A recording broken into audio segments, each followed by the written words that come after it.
glory of his resurrection share. When the chosen ones shall gather to their home beyond the skies, and the roll is called up yonder, I'll be there. When the roll is called up yonder, I'll be there. When the roll is called up yonder, I'll be there. When the roll is called up yonder, when the roll is called up yonder, we'll be there.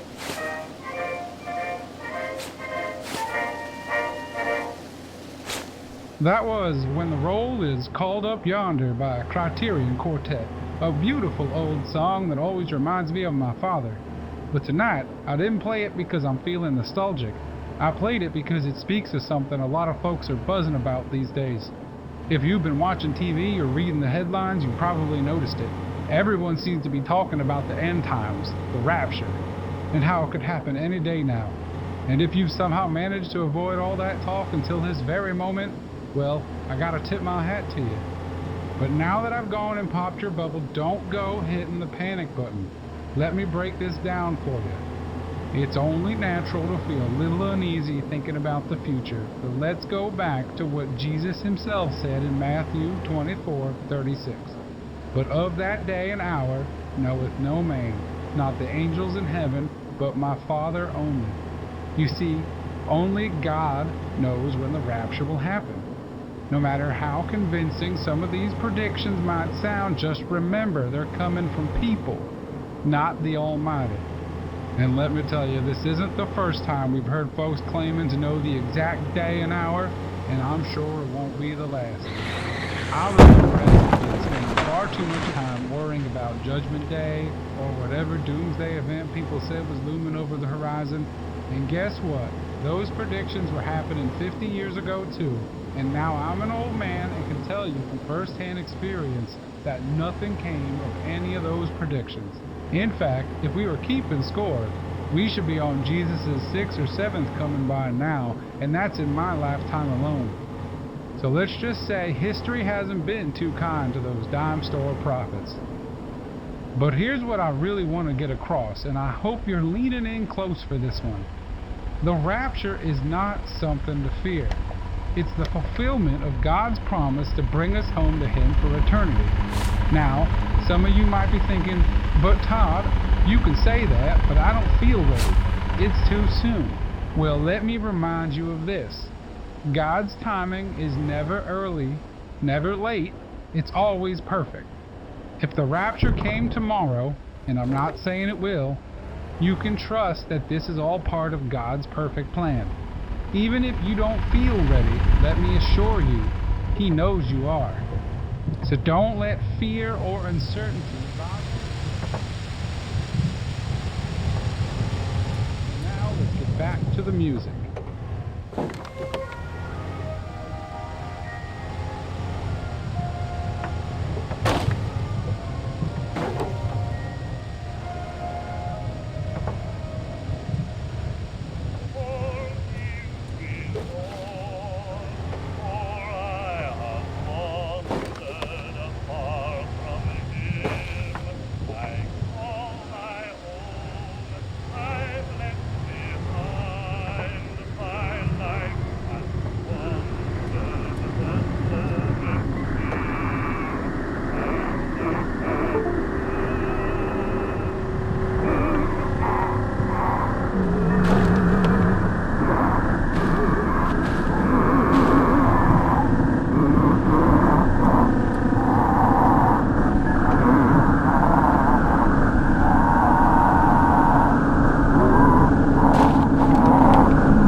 send you down the road with Pastor Todd Roberts.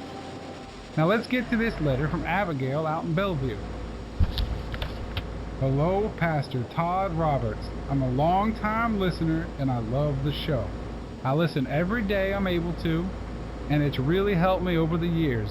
Best Christian program in the country. Yesterday, my daughter and I were watching TV together, and I'm sure you've seen it too, since it's getting harder and harder to avoid all the talk about Judgment Day this and Rapture that. While we were watching, my daughter asked, when we go to heaven, will our bodies come to or just our looks? She was looking at her hair when she said it, and I must admit it gave me pause. To be honest, I'm not sure myself. Luckily, she's young and went back to playing with her toys after I told her I wasn't sure. She didn't dwell on it, but she had me thinking all night. Can you help me out? I want to give my daughter the right answer, and truth be told, I want to know myself. Abigail, that is a great question. I believe the answer is in 1 Corinthians. Flesh and blood cannot inherit the kingdom of God, nor does the perishable inherit the imperishable. What he's saying is that our earthly bodies aren't built for heaven. They wear out, they get sick, and they age. Our bodies will be left behind. But the soul, that's eternal. That's the part of us God created to last forever. So when the time comes, it's our spirit, not these temporary fragile bodies, that will be with God. And if she starts to worry, remind her that there's no chores or homework in heaven, and that should cheer her right up.